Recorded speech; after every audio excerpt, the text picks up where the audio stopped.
All right. Hello. Sorry. I stepped on your line. That's Sorry. it.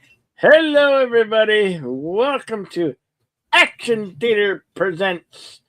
Today's feature is 1917 from the year 2019. Commentary only, as we cannot show these here on said YouTube because we're restricted by copyright law and the rules and regulations of said YouTube. And we don't want to be sued by the major studios, so because we don't have the copyright, can't afford to lease out the copyright. So, so that's why we're commentary track only. But we provide a screening room where you can view the film along with us, and we'll give our commentary. And deleted scenes, YouTube Ronin will read the synopsis.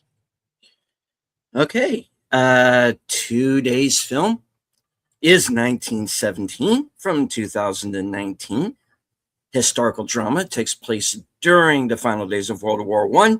It's at the height of the First World War. Two young British soldiers, Schofield and Blake, are given a seemingly impossible mission. In a race against time, they must cross enemy territory and deliver a message that will stop a deadly attack on hundreds of soldiers, Blake's own brother among them. Okay, so it's co-written and directed by Sam Mendes, starring George Mackay, Dean Chapman, Andrew Scott, Richard Madden, Mark Strong, Benedict Cumberbatch, Colin Firth, and a few others that we're going to be seeing along the way that I'm sure I'm forgetting. So, all right. And Sam Mendes has said that there are elements to this film that are based on his grandfather's own war experiences. So, and this was a film that was shot to appear to be done in one take. One continuous shot from beginning to end. So I'm sure we're going to be talking about that as well. Of course, stay tuned for to the end of the film, and you will get my the trivia section from IMDb Pro. Now, as Bill said, we cannot air the movie on YouTube as much as we would like to. We would have to severely edit it down or turn it into a slideshow, and we'd rather just show the film. So what we're going to do is once we have started the film, we're going to put up the commentary only banner to let you know where to begin to sync up. And also, the film is available on Blu-ray and 4K, and is also available on Fandango at home. Which is where we're going to be getting the film from. So what you can do, if you're with us live, will be to follow along with us on Cosme. The link should be pinned to all of our chats. Let me get that up there for you. And there you go.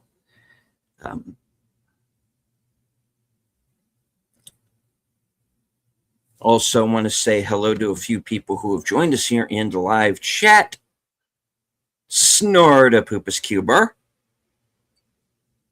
Oh. FK.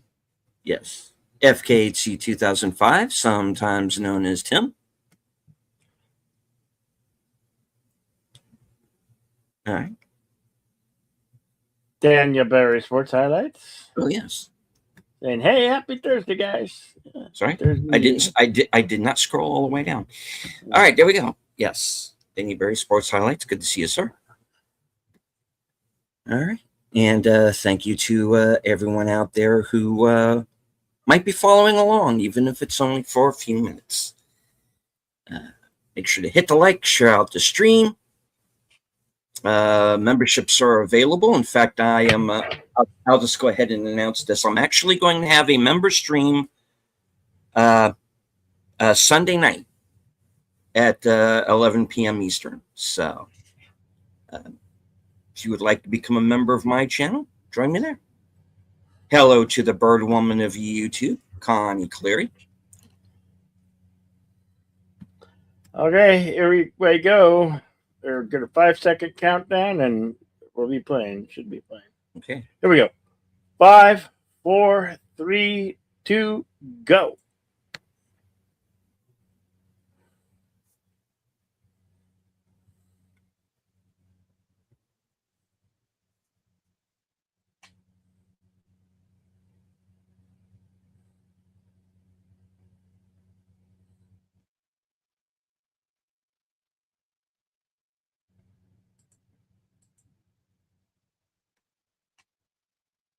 Universal logo.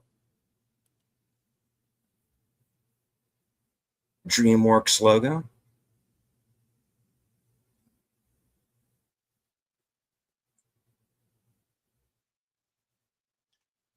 FKH in the screening room has put the trenches that still stand.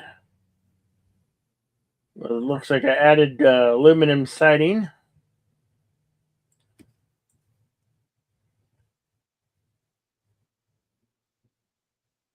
April 6th,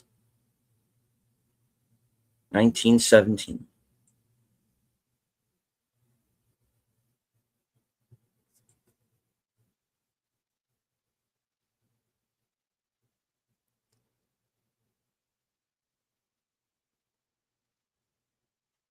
We see a field of dandelions, both yellow and the white ones where the seeds blow away. And we open on Schofield, who's played by George Mackay. And the guy's kind of been into war for a while, and he's a little more cynical about things. And we also meet Blake, played by Dean Charles Chapman. He's a little more idealistic.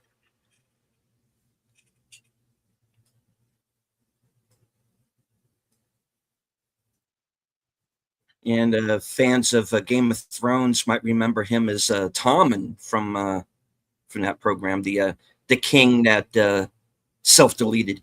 And he also showed up later on Into the Badlands.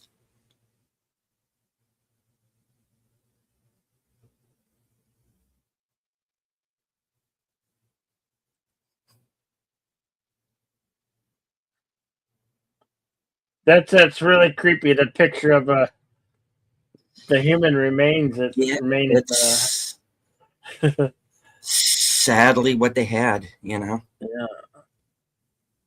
That's all they could do. A mix of French and German bones. Yeah.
You know, and these films are basically reenactments, and they try to stay as true as they were to true events. But all in all, these are depictions of war, and it's pretty graphic and especially this one. But I really enjoyed that they decided to do it all in one shot.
Colin Firth.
They're basically walking into a kill box, a trap. Yeah. It's a trap.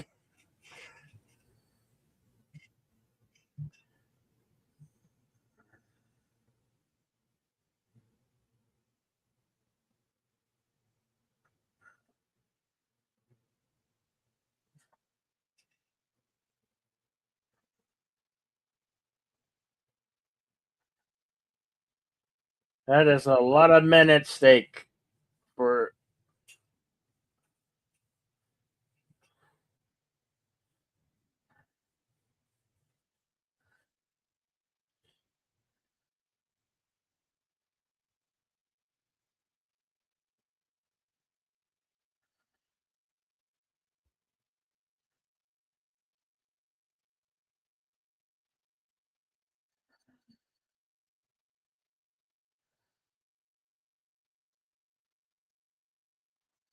Right.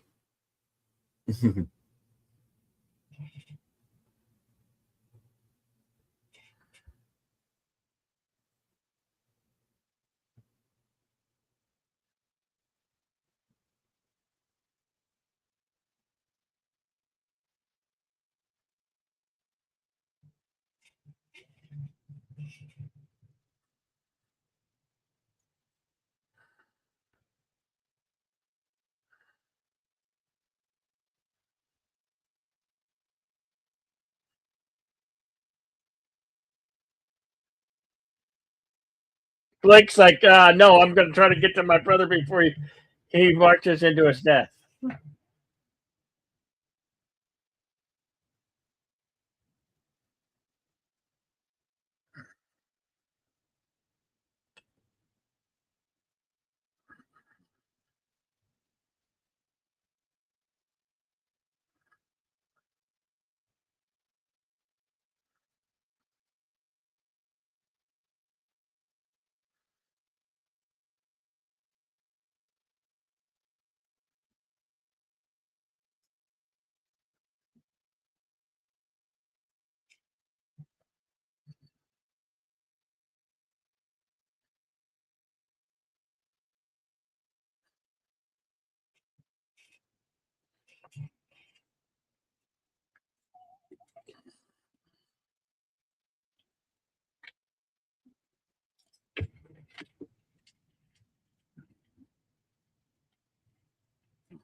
Andrew Scott.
And our first look out of the trench and into no man's land.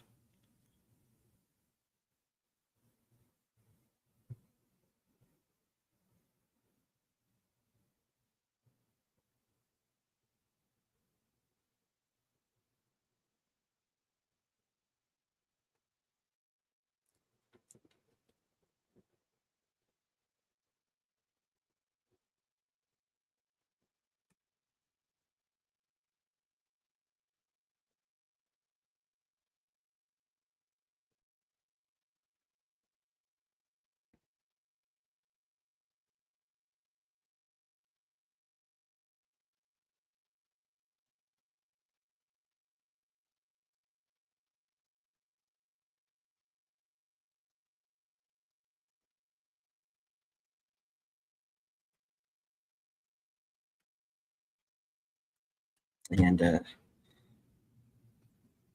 not a pretty picture. And he gets his hand cut into barbed wire.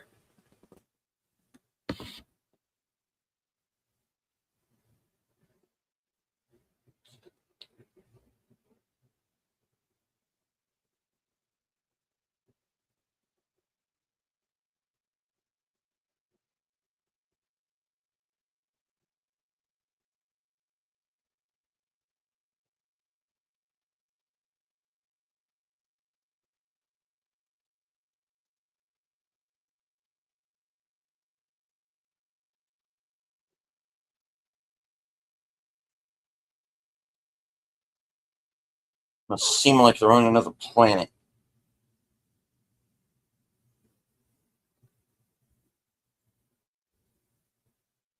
Yeah. Ah!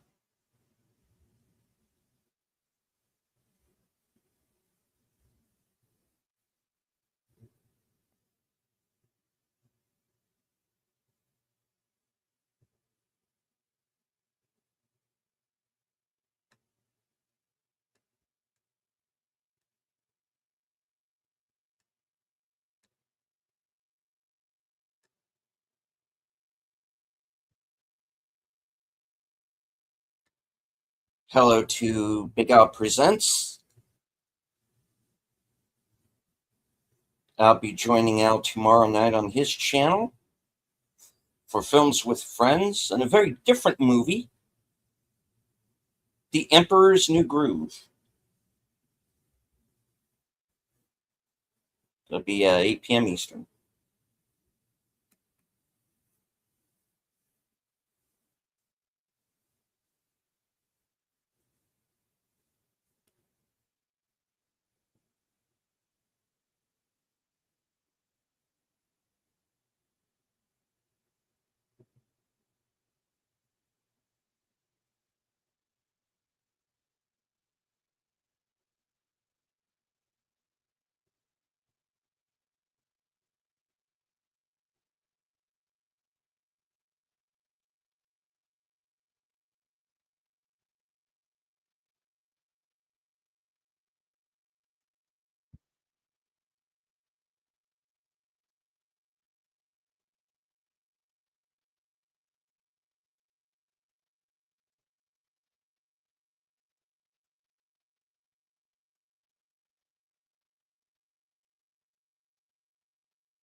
for Steve. Cross no man's land into the German trenches and have found an underground barracks and tunnel system.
Whoops!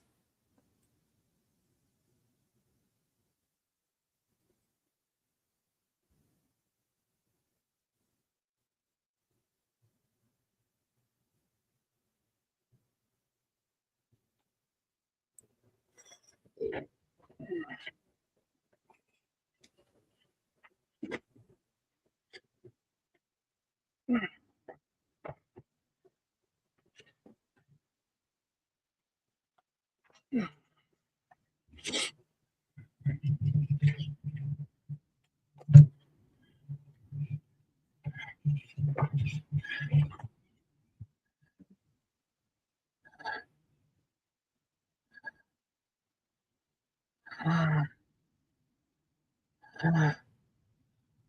almost killed him. Rat set off the explosive, which caved in that section of the tunnel and buried Schofield. So now they got to get out before the whole thing goes. Timestamp 29 minutes, 20 seconds.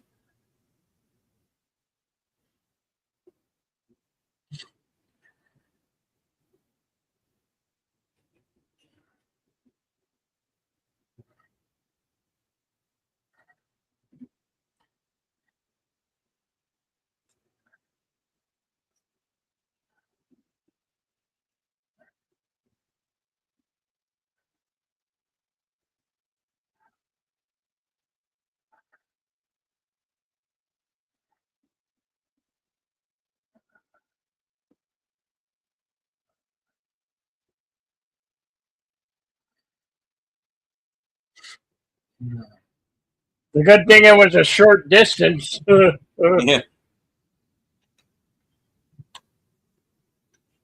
That gap was any further apart, we'd be in trouble.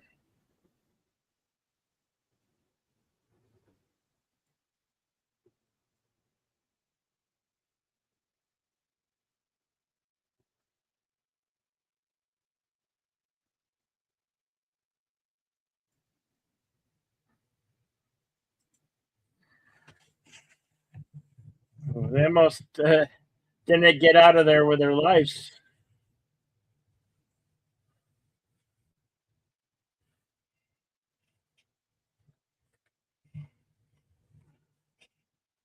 This is all the shells. They destroyed their guns.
That's a really big mine area.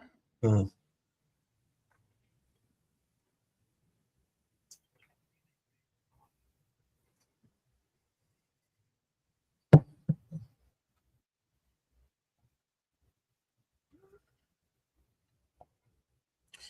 Uh, yeah, Tim dropping knowledge in the Cosme chat. There are still parts of France where the battlefields are that are no-go zones. A lot of unexploded stuff, including gas. It's very true. Um, Sadly, from any war-torn area, um, where I This live, every once in a while they'll find something unexploded from like the Civil War or even the Revolutionary War. You know? this is crazy. Can you look at the size of these shells from these guns? Yeah. Massive. They're massive shells. Meaning the huge artillery. I mean, of the shells that massive. Imagine the bullet or whatever they call it, the ordnance.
Here we come. They come out of the no like, Mhm. and it's just green. It's just amazing how they go from one all rocky and now it's all green.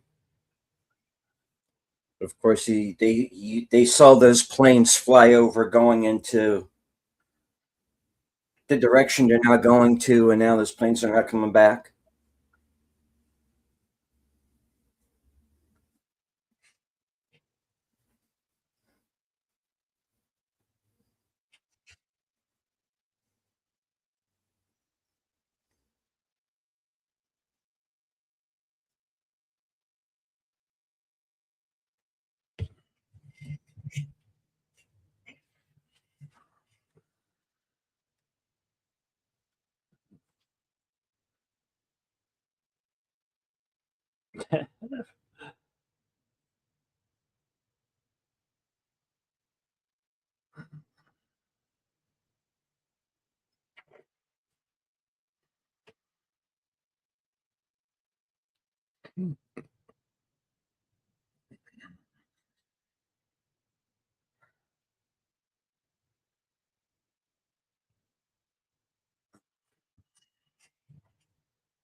They chopped down the cherry blossom trees.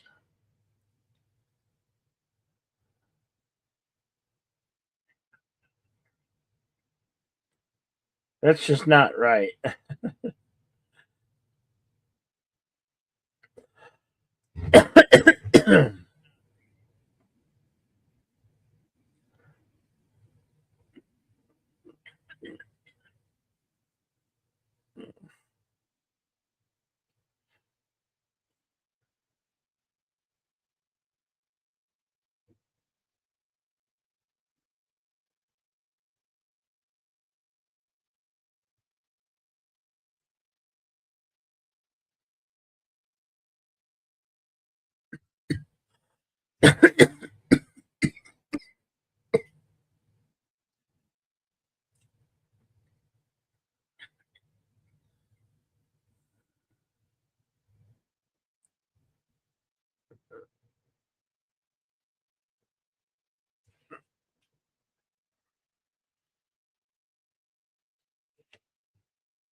Dog that got probably caught in the crossfires.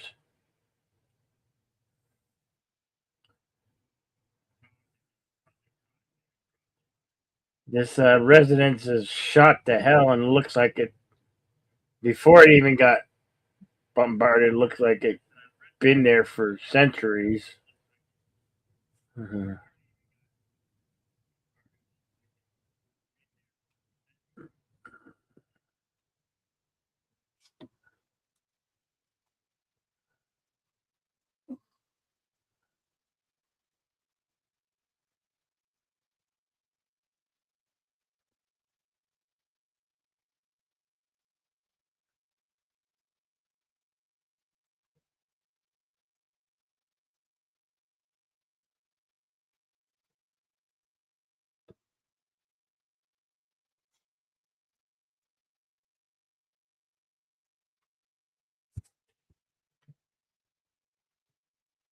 Yeah, he's got a bad feeling about this.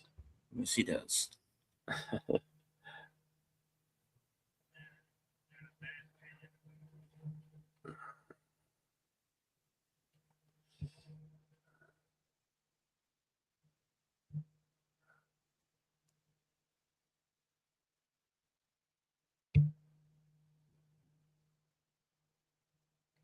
Cal mewing. Jackals. Yeah,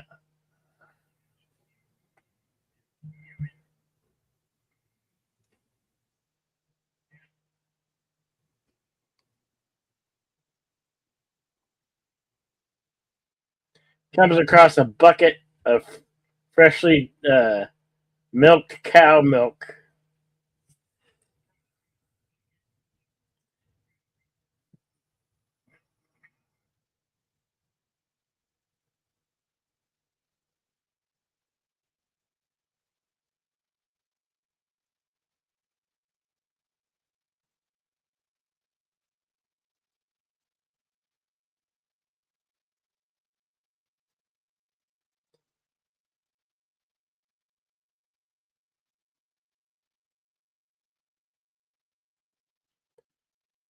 Plane's coming and it's not friendly.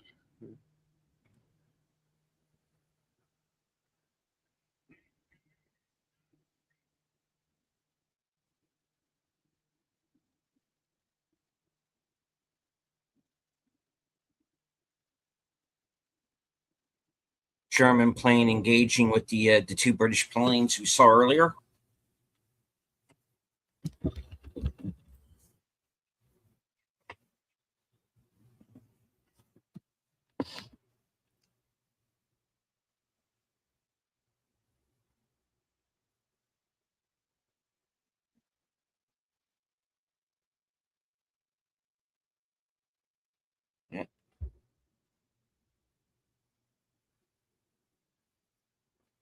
Yeah, well, they got him coming this And that way. blade's coming right towards you.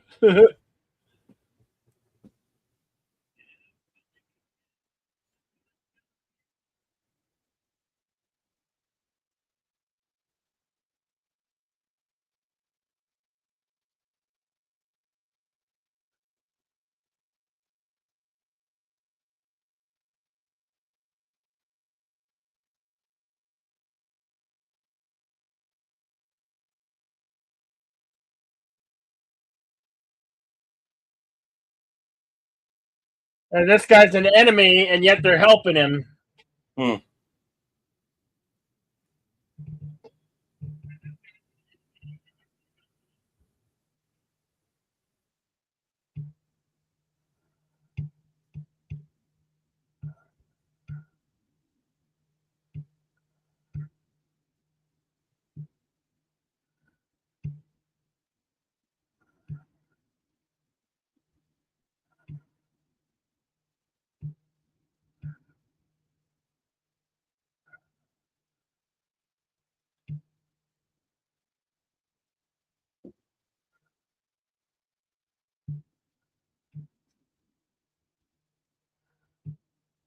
Hello and welcome, Raquel. Hello, Raquel SSG.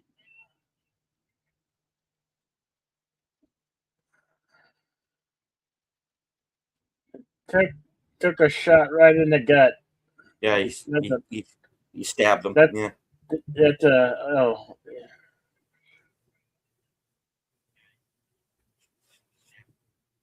bad wound right in the gut. Yeah. Pretty much a game over.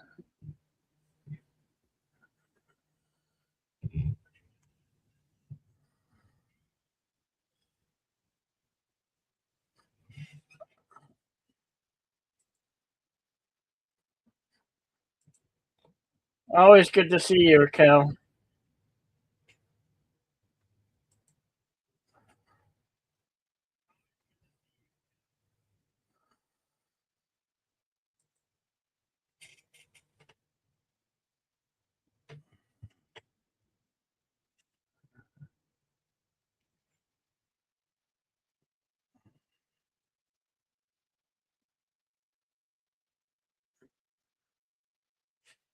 This is pretty well done. You can just see all the color go out of his Yeah. face.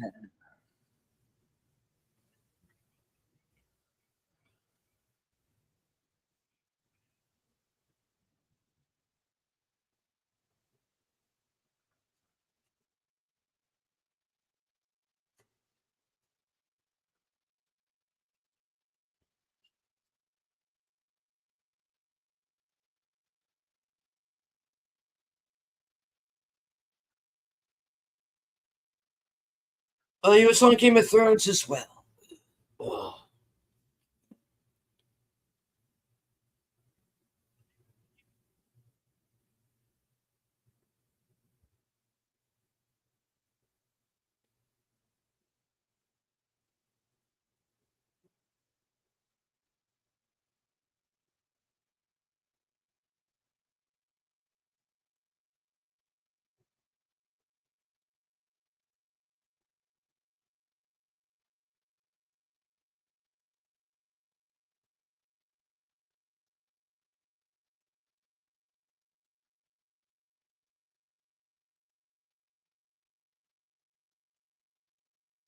Yes, you are. Okay, Raquel. Yeah, go could you ask me a question?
You might recognize him from Mhm. The Kingsman and Kick Ass.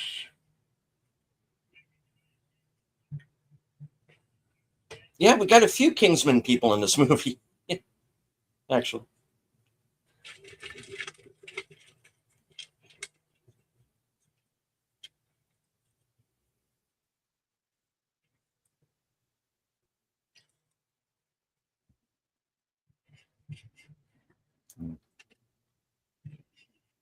I get why they did it this way, but this is actually the part of the movie I have like the most problem with. Number one, they didn't hear all these guys coming, and how did they get trucks that far through the German lines. There's no way.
Oi, oi, oi.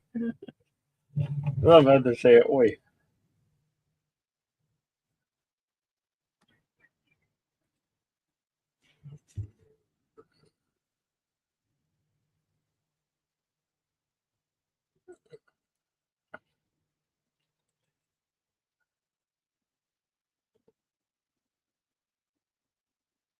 Well, they went and got themselves in a tiff, didn't they? They're right in the mud.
Okay, take care, Kel.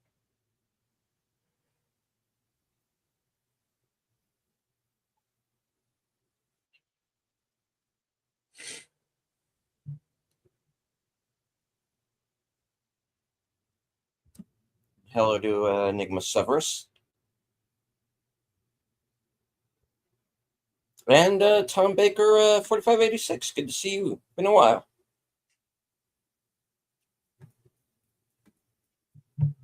Bill, do we have a timestamp Yeah. for folks? Okay, we got Yeah.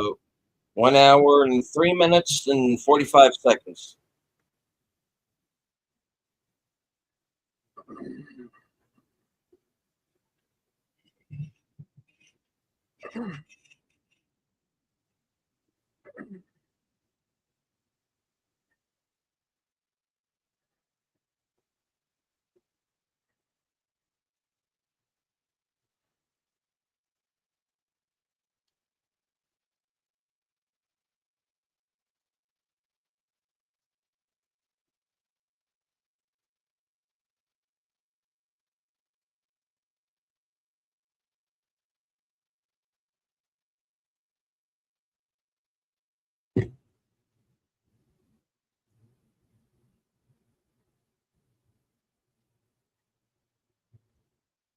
Yeah, there he is.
Mm.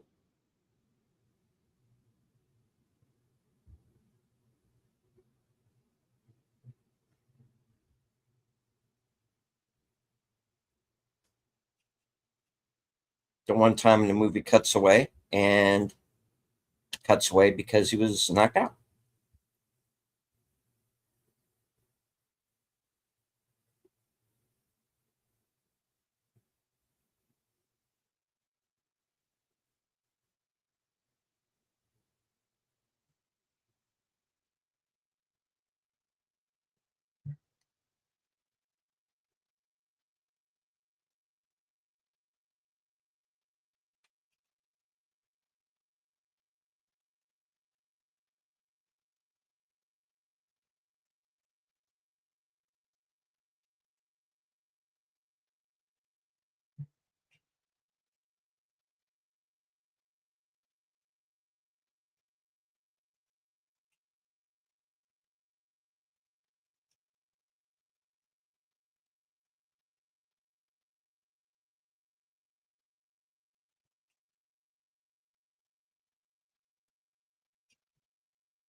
So it's basically become this cat and mouse game through this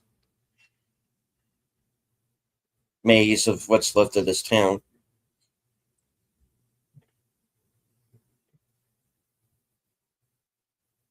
illuminated by fire and occasional flare.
ruins. He's found this French woman with a child. It's not hers.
Uh, oh, Jamie Lynn.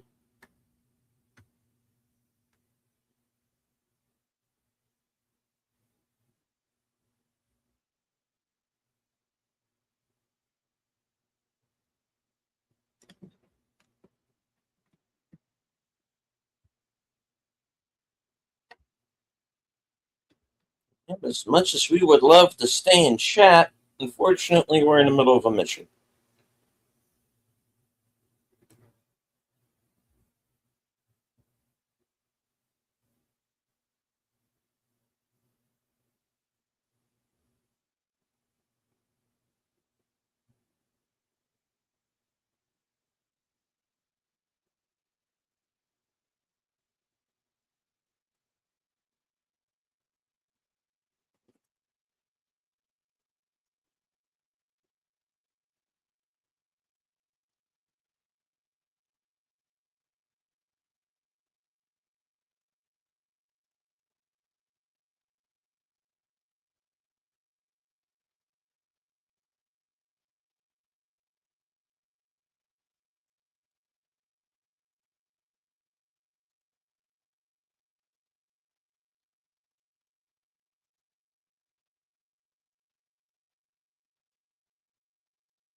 Whoops.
This would be so much easier if you lived in a van down by the river.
Approaching our third act here.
Boy,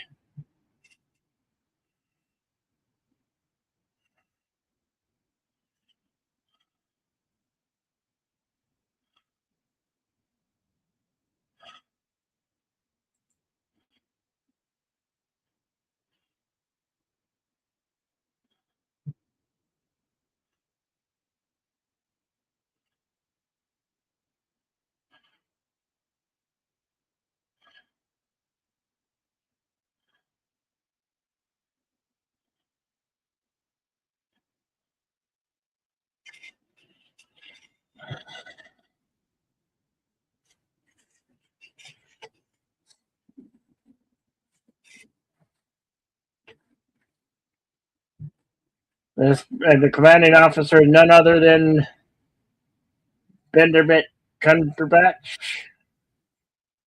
aka Doctor Strange.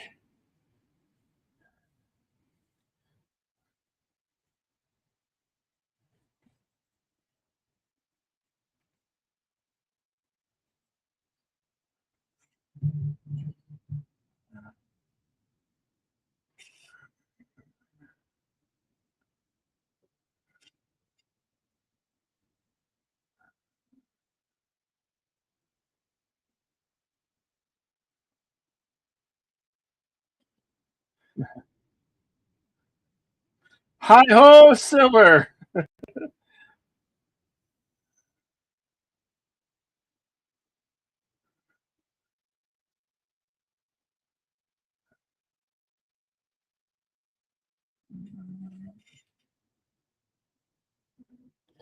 Time step 1 hour, 35 minutes, 16 seconds.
How are you planning on doing that, kid? He's trying to Yes, save your life.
Yeah.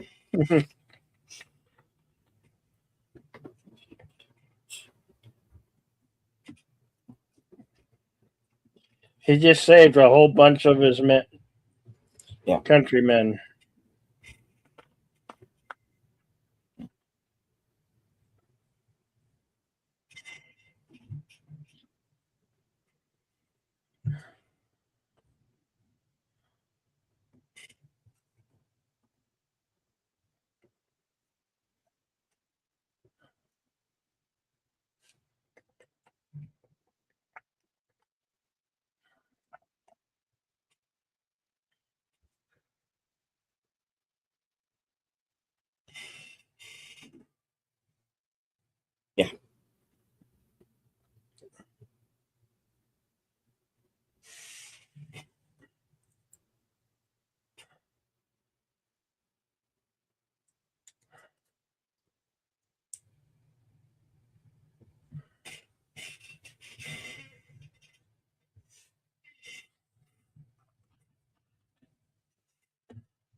The wounded from the first wave.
Here we go.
Kind of ironic how we started in a field of dandelions to another field.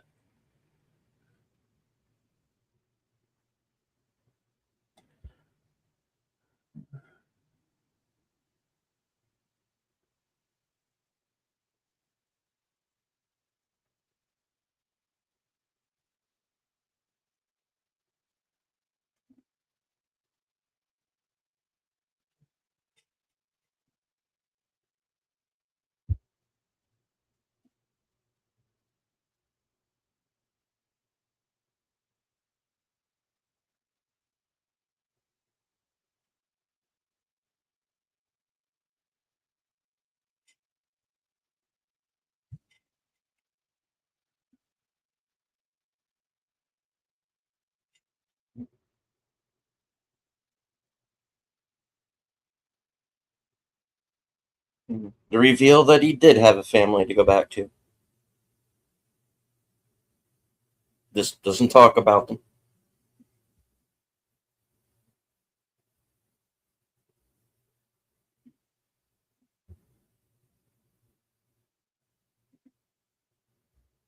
Lance Corporal Alfred H. Mendez, 1st Battalion King's Royal Rifle Corps, who told us the stories.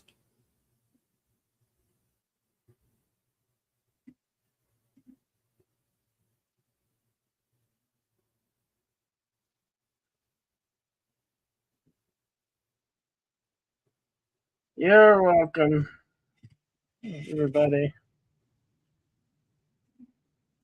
It is that time to who shall the YouTube running consult the scrolls. All right. 1917 was widely released in the US on January 10th, 2020. Estimated budget of 95 million, going on to gross more than 446 million worldwide.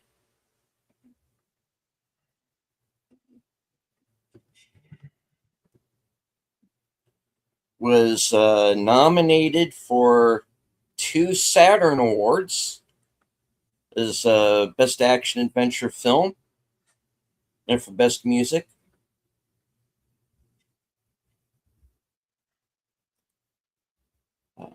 Was nominated for Best Foreign Language Film at the Japanese version of the Oscars.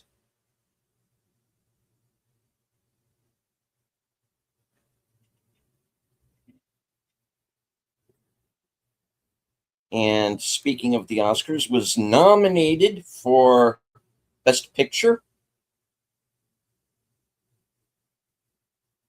Director, Original Screenplay, Production Design, Makeup and Hairstyling, Musical Score, and Sound Editing. Going on to win for Visual Effects, Sound Mixing, and Cinematography.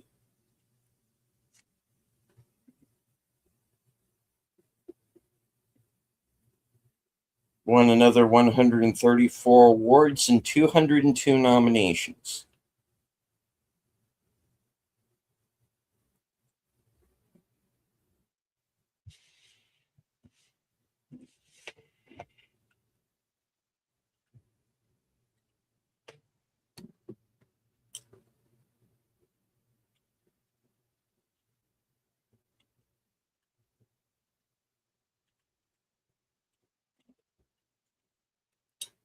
All right. Filming locations included Salisbury Plain, Wilton, for the trains and the farm, Fell Gate, Tyne. These are all England, Scotland. Gove Engraving Docks, Glasgow City in Scotland. Shepperton Studios Road, Shepperton, Surrey, England. Low Force Waterfall, Police, New Biggin, Bernard Castle, County Durham, England. Tees Barrage, International Whitewater Center, Tees Barrage Ways, Stock-on-Tees, County Durham, England. Schofield floating into rapids. Hankley Common, Elstead, Godalming, Surrey, England, exterior set, German Trench. Bovington Airfield, Chesham Road, Bovington, Hemel Hempstead, Hertfordshire, trench set. Bowleys, Newbiggin, Bernard Castle, County Durham. Says that a few times for some reason. Okay, yeah, that's pretty much it. It repeats a lot for some reason. All right, moving on to the trivia.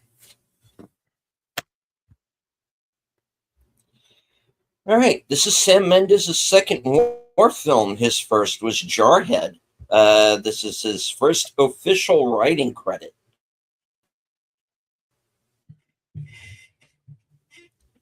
Benedict Cumberbatch, Mark Strong, and Colin Firth all previously appeared.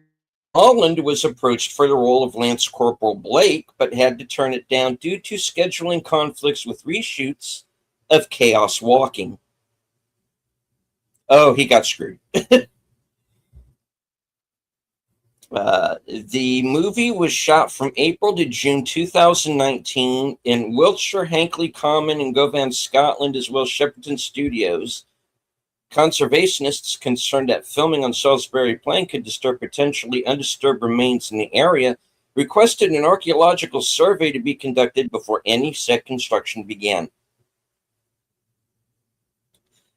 Sections of the film were shot in and around Low Force on the River Tees, Teesdale on June 2019.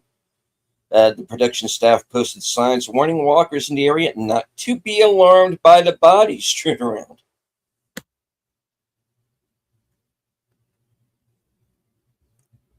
Reunites Richard Madden with Dean Charles Chapman after Game of Thrones. Benedict Cumberbatch and Andrew Scott previously worked together on the series Sherlock, with Cumberbatch as Sherlock Holmes and Scott as James Moriarty. Also, Mark Strong played the villain Lord Henry Blackwood in Sherlock Holmes, starring Robert Downey Jr. Andrew Scott and George Mackay previously worked together 5 years earlier in the movie Pride. Mark Strong and Daniel May starred in the TV series Temple. George Mackay has acted in one other project whose title also consists entirely of digits, the TV miniseries 11/22/63. This is Universal Pictures' second film to be specially formatted for IMAX in the expanded aspect ratio of 190 by 1. Since Oblivion, flashback sequences were letterboxed into 139 by 1. It's Sam Mendes' second film to be specially formatted for IMAX since Skyfall, which was also shot by Sir Roger Deakins.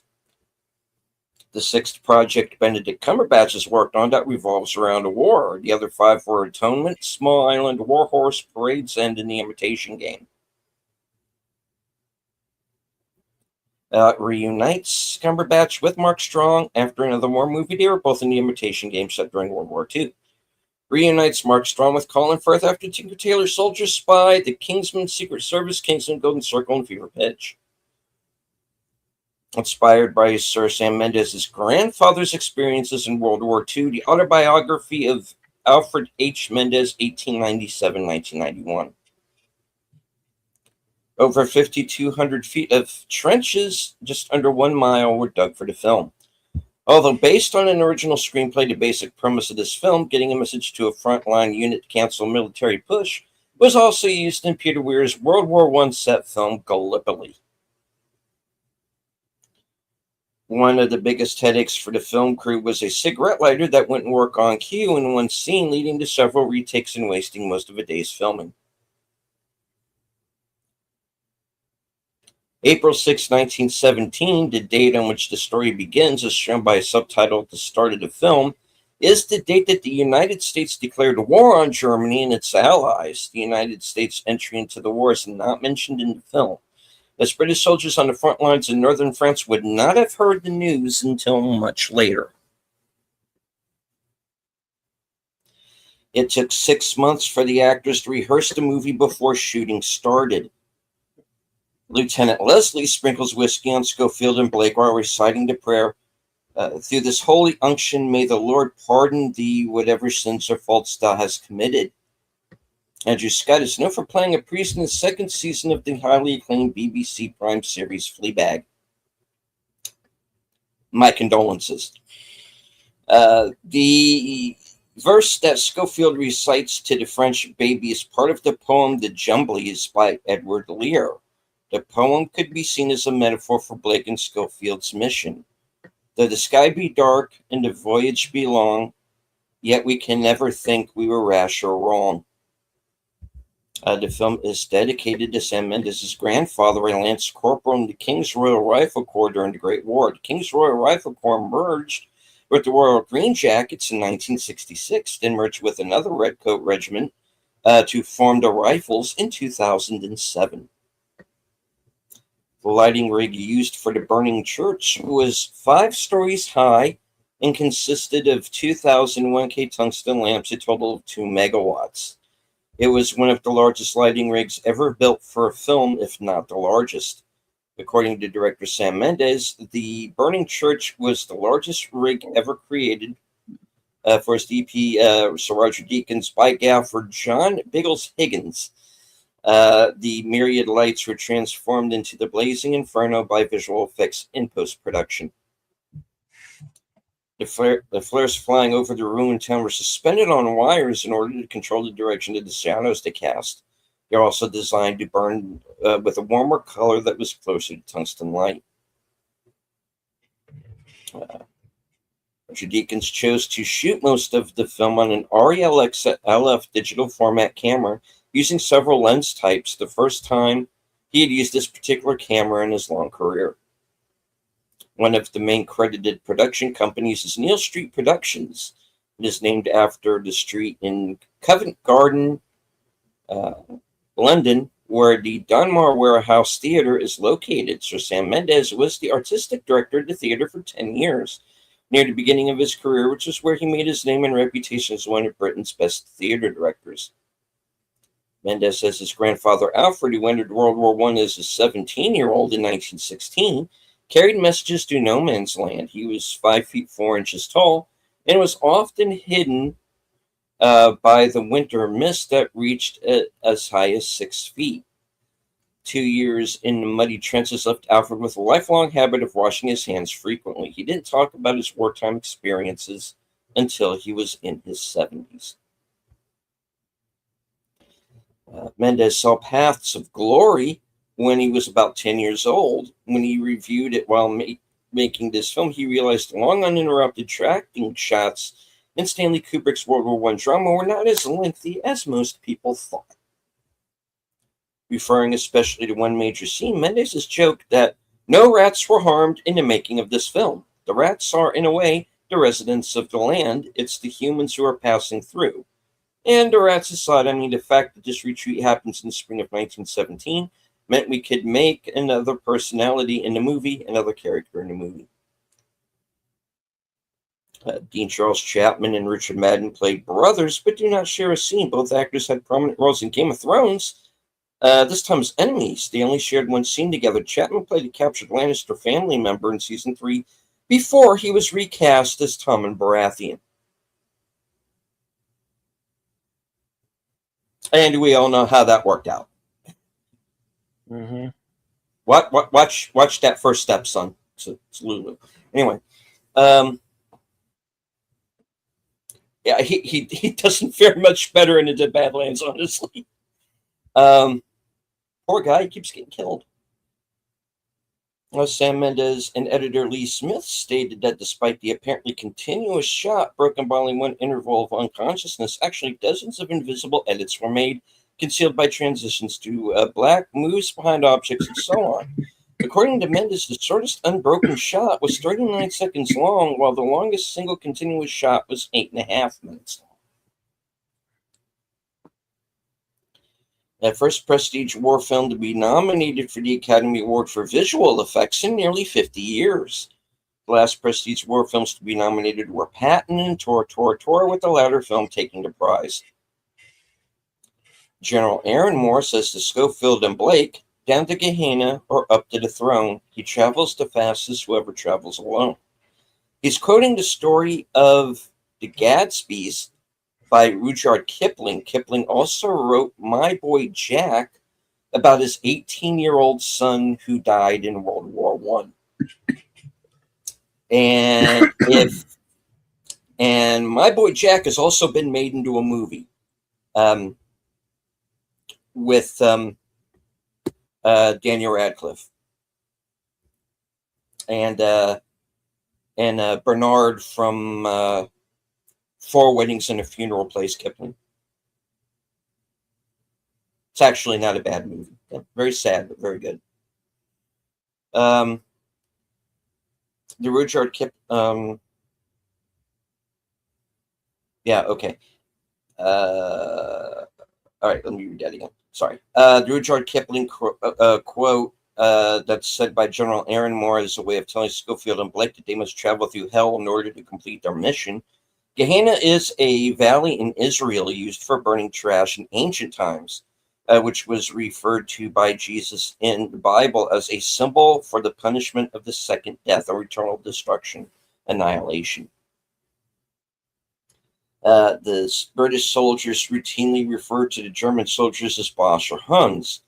Boche originated from the French slang, a word I am not going to attempt to pronounce, meaning rascal. The term Hun originated with the ruthless reputation the German soldiers got because of the harsh way they dealt with enemy soldiers and civilians alike. Other used terms were Fritz and Jerry, though they didn't become popular until World War II. Soldiers drink alcohol in many scenes. During World War I, battle rations include 2.5 fluid ounces of alcohol. Soldiers behind the lines got it twice a week. Those on the front lines got it daily with double rations when they went over the top. This is the second time George Mackay portrays a soldier in World War I. The first was in Private Peaceful. Other than images in the family photos, the woman hanging up laundry in the beginning of the film and the young woman who offered Schofield shelter and the young baby she's caring for are the only female characters to appear in the film. The retreat of the German forces was part of a real event called Operation Alberg. It was a tactical German retreat to the old Hindenburg line, which was more easily defended. However, the date the movie provides is an error, as Operation Alberg took place from February 9th to March 20th, 1917. What is real is the devastation and the booby traps the Germans left while retreating. Because changing focal lengths would, in most cases, cause the hidden edits to become apparent, the majority of the film was shot in on a single 40mm lens.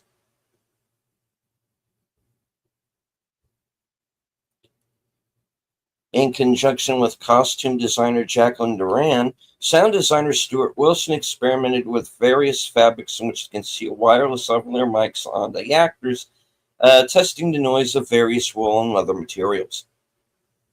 According to Roger Deakins, over 90% of the film was shot with an Arri 40mm signature primes, the exceptions being a 47mm for the river scenes and a 35mm for the gym basement and tunnels.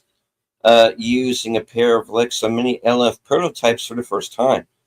Deakins was delighted with the color sensitivity and ability to shoot interior night sequences, rated at 1600 ISO without forfeiting image quality. The first bunker lit with what appears to be oil lamps are actually prop lamps fitted with 50-watt electric bulbs dimmed down. Throughout the shoot, the production had 4 basic rigs that were always at the ready to be able to take advantage of the changeable weather conditions. Chief meteorologist was on location the entire time. The photographic equipment used throughout this film is a product of the German company Arri, founded in Munich in 1917 by August Arnold and Robert Richter. The company name is derived from the founders' surnames. After Schofield and Blake leave the collapsing German bunker, they come across an abandoned artillery site. When walking through, they walk only on the duck boards. This would have been out of habit. Duck boards were placed on the ground and in trenches as a safe way to walk in mud-covered grounds and as a measure to prevent trench foot. Early German World War I planes were built with canvas, but Germany's first all-metal fighter plane was built in 1914 as a prototype. By 1917, the Germans were manufacturing metal-body planes, many built by Junkers and Albatross. Cinematographer Sir Roger Deakins won a total of 40 awards for his work on this movie. Hope is a dangerous thing was also said by Morgan Freeman in The Shawshank Redemption. This film, to an extent, can be considered the British version of All Quiet on the Western Front. Like the latter film, this film centers on young men trying to survive the horrors of the Western Front, with Schofield being the main protagonist, while the other films centered on the Germans. In an interview, Christy Wilson Cairns said that George Mackay never left a day of shooting without shaking everyone's hand. He knew everyone's name, had time for everyone on set, all the assistants, all the runners. He knew everybody's name. He spent a lot of time learning about them and learning about their lives. Blake mentions to his superior officer that he was hoping to be home by Christmas. When the war broke out in 1914, many people infamously predicted the conflict would end by Christmas that year, but the war would go on until 1918. In Christmas 1914, both sides of the war, especially the British and the Germans, sang carols, mingled with each other, exchanged gifts, and even played football, soccer together. However, from 1915, fraternizing with the enemy was forbidden. The plot involving the two men delivering a message is very accurate. Soldiers were hired as runners to deliver messages on upcoming attacks. But due to the dangers in walking through mud on average, by the time the message was delivered, it was already too late to stop the attacks. It was the last film to win the Academy Award for Best Sound Mixing, before the award was combined with Best Sound Editing as a single award for Best Sound. Sir Roger Deakins reveals a total of 48 edits in his commentary on the film. 1917 was the year the Battle of Passchendaele took place, which was infamous for the muddy battlefields. Rats are seen feeding on the corpse of a dead soldier. Rats were an infamous problem in the wars. They feasted on bodies of the dead and reportedly grew as big as cats.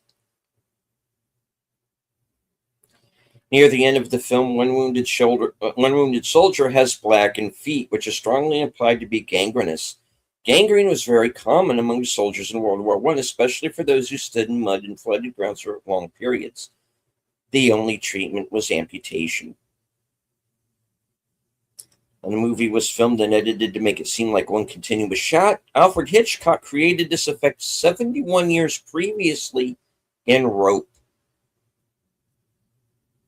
A movie I recommend if you ever get a chance to see it. What's it called? Rope? Rope. Yeah, it's got Jimmy Stewart in it, and basically these two college guys, kill one of their friends. Mm-hmm. They put his body in a trunk, then proceed to have a dinner party where everybody is in the room with this corpse. Mm-hmm. It's messed up, but it's very good. It's got, like I said, it's got Jimmy Stewart in it. It's pretty good. And it's only like about 80 minutes long, so it doesn't waste any time.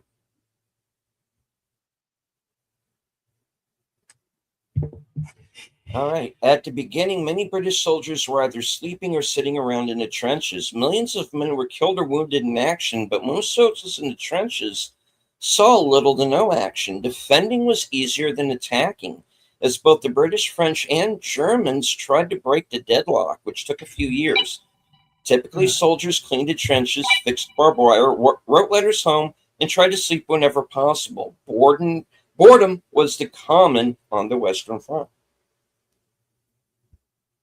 The Sikh soldier uses an Indian licensed reproduction of the Lee Enfield rifle, with a darker wooden stock and a golden pin insignia near the buttstock instead of the British Army issued Lee Enfield, which sadly he would ordinarily have been on the other side of.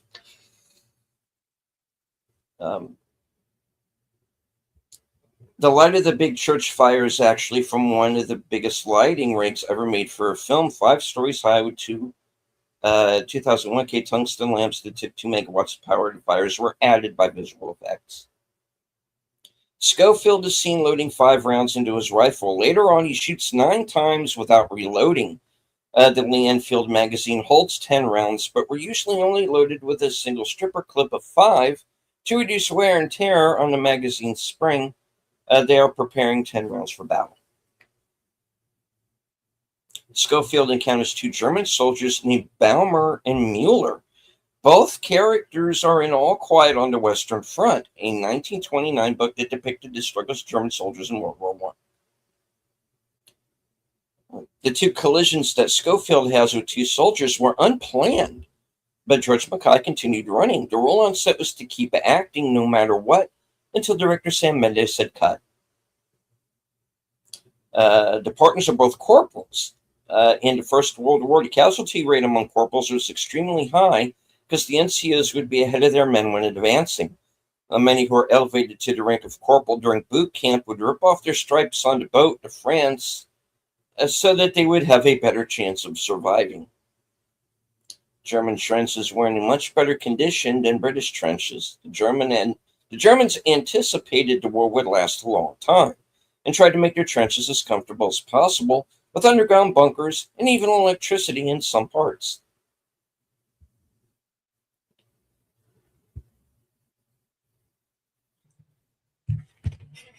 General Aaron Moore's quote from the Kipling poem "The Winners" advocates selflessness, specifically taking credit for other people's work or accepting help from friends and refusing to acknowledge that help.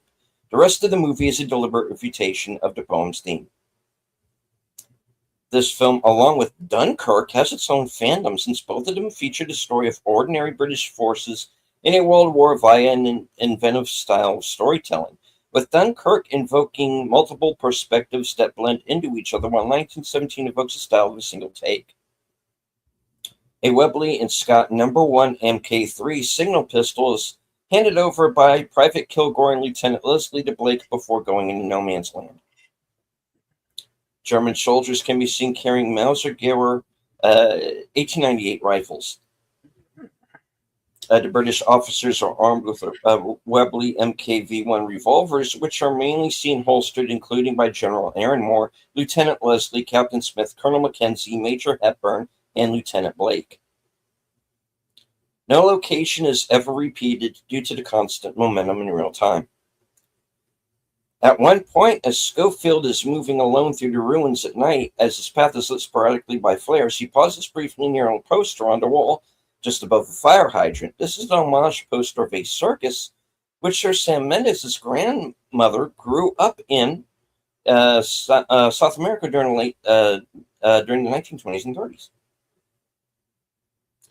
A particularly versatile rig used on the shoot was the Airy Trinity 5 Axis Hybrid Stabilizer, as operated by Charlie Resnick.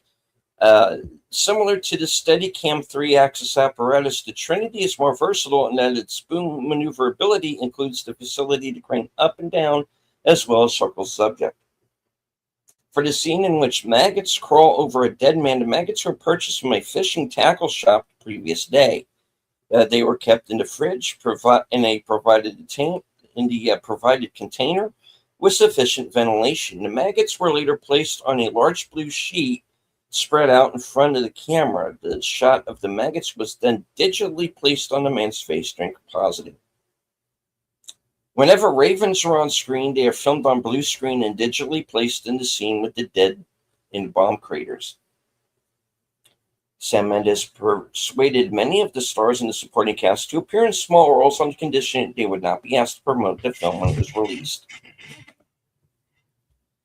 When the protagonists jump into the first abandoned German trench on the front line, there is a sign on the concrete wall in the foreground that reads 1 gas fodger, 1 Elmer, 1 Strange, 1 Spaten, which means 1 gas fan, 1 bucket, 1 pole, 1 spade. Equipment storage to clean up after chemical attacks. The sign in the background, Dutch gang verboten, means that it is prohibited to go through there. The next legible sign they arrive at, next to a passageway, says Swider Graben, second trench.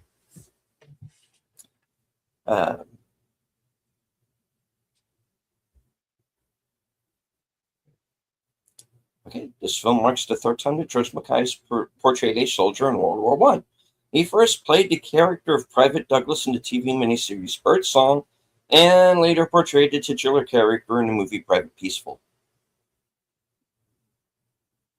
The Kipling quote, Road to Gehenna, or Up the Throne, etc., is also referred to in the title of Road to Perdition, an earlier film by Mendes. In the Swedish subtitle, The Road to Perdition is even translated to Gehenna. The first film role of Claire de Burgh reunites George Mackay with Richard Madden after Birdsong. This is the second movie that Roger Deakins has shot to feature a year being in the title after 1984 in 1984. Mark Strong and Colin Firth starred in the first two movies of the Kingsman franchise, Kingsman Secret Service and Kingsman The Golden Circle. However, just like this movie, the prequel of the Kingsman franchise, The Kingsman, is also set during World War One. Upwards of 500 extras were used in some scenes. Blake mentioned his leave was abruptly canceled and that it may be related to the anticipated big push. This is likely a reference to the Battle of Arras, which began on the 9th of April, 2 days after the events of the film take place. Adolf Hitler was a runner or message carrier for the German army in World War I, just like Blake and Schofield in the movie. The second highest grossing World War I film after Wonder Woman, which I don't consider a World War I film. I'm sorry. It just takes place in World War I. And yeah. Right.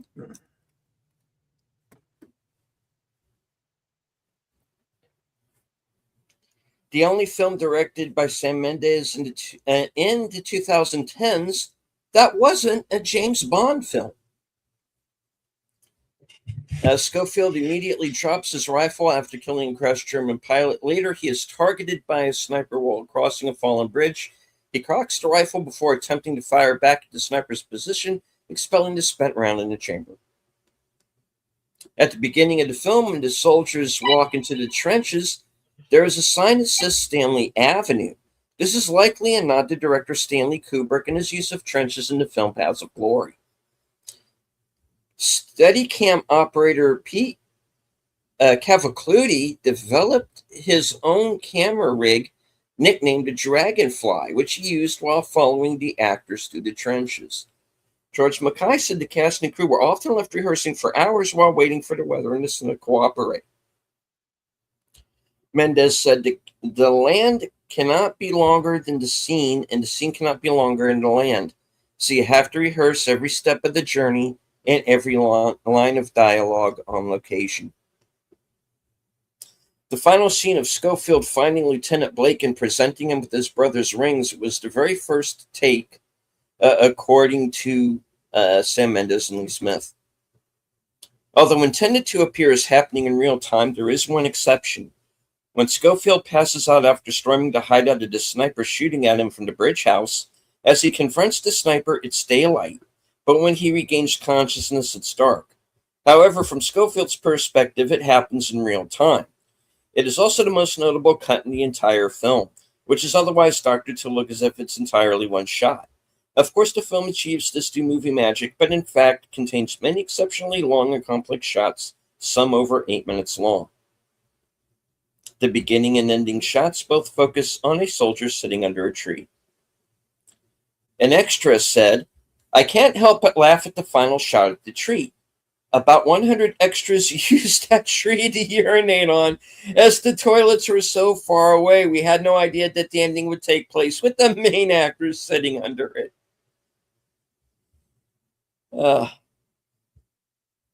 of a pivotal of a pivotal scene. Sorry, what? Of pivotal scene with woman with the baby. That's weird. So Sam Mendes explains that when he was writing the script in October 2017, my daughter was born a month earlier, so my youngest child was very much in the house, and I suppose it has something to do with that. I also found it very difficult to shoot because, this poor little creature, Ivy, her name was, she's not aware she's in a movie, and the way she behaved in the scene is so moving. The opening and closing scenes of the film both show Lance Corporal Schofield sitting against a tree. This was done to create two bookends on the film, but also give the feeling of a journey being completed. When Schofield plunges into a river filled with dead bodies, Mendes describes this was meant to remind the audience of the mythical river Styx bordering hell, especially as the scene evolves. And lone hero Schofield is soon led to safety as he follows the ethereal solo voice of a singing comrade. The narrative seems to shift from a tone of naturalism to one of epic myth. Despite being such a graphic war film, only 4 soldiers are shown to be killed in combat. The German pilot, Lance Corporal Blake, the German sentry by the bridge, and the German soldier strangled. There are many soldiers behind Corporal Schofield in the final charge who were seen falling from presumed gunfire or caught in explosions. A small jeep was used for more complicated tracking shots, such as when Schofield discovers that the shadowy figure near the burning church is an enemy soldier. The camera had been following him up to this point. Then as Schofield slowly realizes that he's in danger, he starts to move backward as the camera operator climbs smoothly onto the jeep and races off with Schofield in pursuit. The events involving the found milk being added to the canteen and later given to a woman looking after a baby that is not her own are almost certainly inspired by an almost identical account given by Sergeant Richard Tobin, Hood Battalion, Royal Naval Division, that occurred in the fall of Antwerp in October of 1914. The account ends, the British government had lost a water bottle, but a baby found a meal. During the long sprint scene at the end of the movie, along the trench while the soldiers run out to battle, Schofield bumps into a soldier and falls but gets back up and continues running. Apparently this was accidental, but instead of calling cut, they kept it rolling, which made it look more realistic and obviously made it into the movie. Also, he had to run a quarter mile in that take. While it has often been noted that Schofield's first and last scenes filmed sitting under a tree, Blake's first and last scenes are also similarly bookended, showing him laying on his back, face towards the sky, eyes closed. Even though Schofield and Blake are the main characters in the film, Blake dies before the halfway mark of the film. Lieutenant Blake is briefly visible on the blood-soaked photo Corporal Blake shows Schofield as he's dying. When asked why he's not sending a full unit to deliver the message, General Aaron Moore replies to Rudyard Kipling quote. Initially, this seems like an erroneous quote by the general because he's obviously sending 2 men, not 1. But it becomes tragically prophetic when Blake is killed and Schofield must continue the mission alone. When Schofield stumbles upon a female French civilian who's caring for the orphaned infant, she asks him if he has any children of his own. Schofield doesn't answer, but the glimpse of the photo he carries with him at the end shows that he does.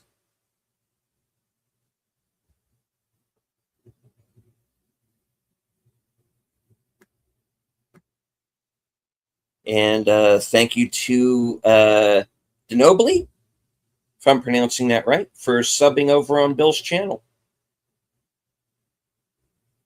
Oh, yes. Thank you. Cool. Lieutenant Leslie snarks to Schofield that he'll surely get a medal for the mission. Nothing like a scrap of ribbon to cheer up a widow, which visibly annoys Schofield. In the end, it is revealed that he actually is married and is worried enough about making his wife a widow. While the 2 men are exploring an abandoned German structure, Schofield and Blake spot a few eerie reminders of the absent men's sweethearts and family members, like names scratched into plaster and an abandoned family photo indicating the extreme haste of the German withdrawal. Both men seem suspicious of why such a thing would be left behind. This foreshadows both men's own significant family photos, Blake's abandoned uninjured remains, Schofield's carried to the end. Early in the movie, Blake and Schofield discuss Schofield trading a medal he earned for a bottle of wine. Blake, confused, tells Schofield it's more than just a piece of tin. Later, the letter from the general would have been destroyed in the river if it wasn't in Schofield's tin case. Blake consistently hesitates to kill, even when necessary. His hesitancy to kill the tripwire rat in the trenches mirrors his failure to kill the German pilot that would go on to take his life. He says, "I always knew I should have shot that rat," but doesn't learn his lesson. Schofield and Blake find an abandoned farm after going through a camp of chopped cherry trees. The camera then focuses on the exact spot where Blake's going to have to fight. A captain cries near the end of the film. At first glance, it appears he doesn't want to fight. He actually has shell shock, now known as post-traumatic stress disorder, or PTSD. As the war went on, many soldiers lost their sanity due to the number of deaths, the dangers of trench conditions, and the fact that they could die or be wounded at any second of the day. Those who refused to fight could be executed. Between August 1914 and March 1920, 346 British and Commonwealth soldiers were executed by firing squad for cowardice, desertion, or a handful of other offenses. The Armed Forces Act of 2007 gave posthumous pardons to 306 of the executed soldiers. Of the 40 soldiers not pardoned, 37 were executed for murder and 3 for mutiny.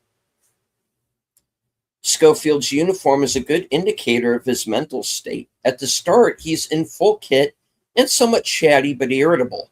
By the time he loses his helmet and rifle, he is panicked and terrified. After losing his webbing, he's down to his basic uniform. Schofield breaks down sobbing before dazedly stumbling towards a group of soldiers, barely able to speak. After Schofield kills the German pilot, he doesn't cock his rifle after the second shot.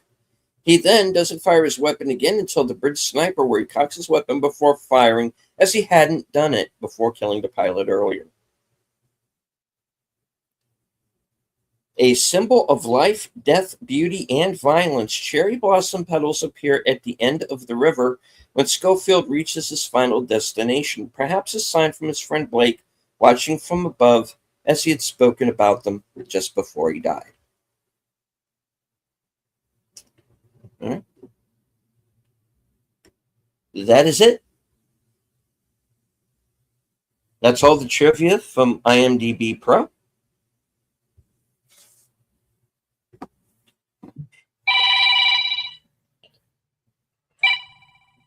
Scrolls are closed. All right. I do want to remind everyone that on Sunday at 4:30 p.m., Western Cinema presents, and this week's movie is going to be Two Mules for Sister Sarah with Clint Eastwood and Shirley MacLaine.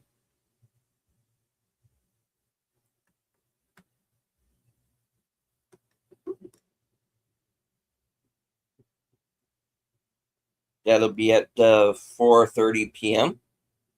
on Sunday at its regular day and time.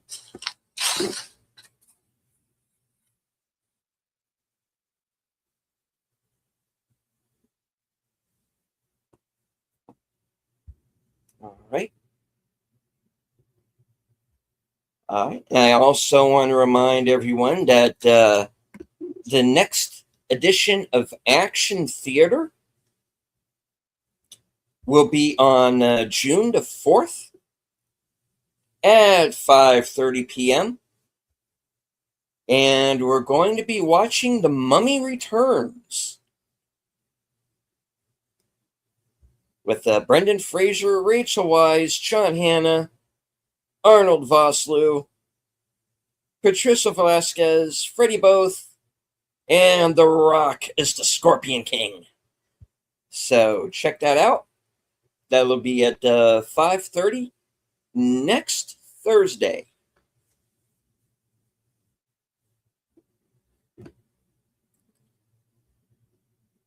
All right.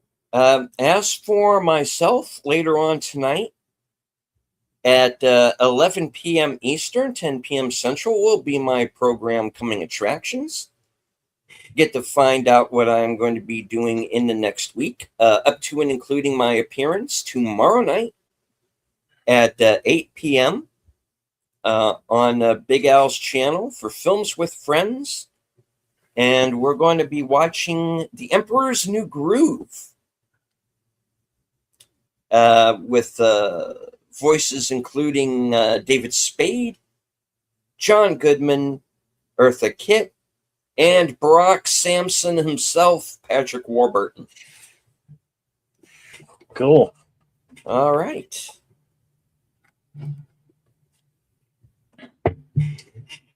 Excelente. Indeed.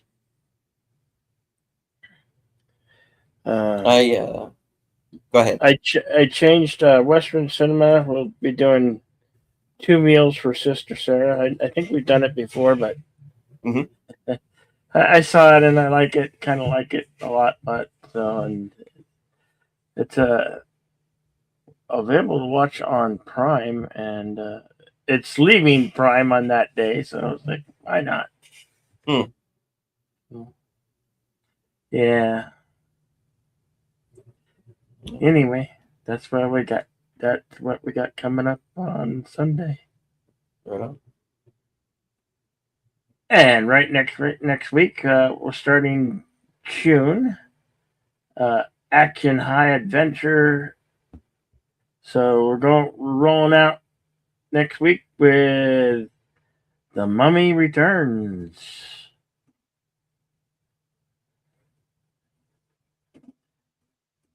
I'd like to thank everybody who joined us today. Thank you very much. Much appreciated. And as I always like to say at the end of these things, always remain to be excellent to one another. Party on, and we will see you at the next one. That's it. All right. And I would like to thank everyone who was following along with us today. I know we had somewhere around 70 people watching at one point. There may have been more. It usually is. And for those of you who joined us today, even if it was only for a few moments, thank you very much. I do want to remind everybody once again that if you're coming upon this broadcast late, you can either follow along with our commentary with your own copy. The film is also available on Fandango at home. And as I always say, at the end of every broadcast, from HQ and all points north, south, east, west, and beyond, and of course our second home office in Arizona, good night, take care, stay strong, be safe and healthy, because this is how we win.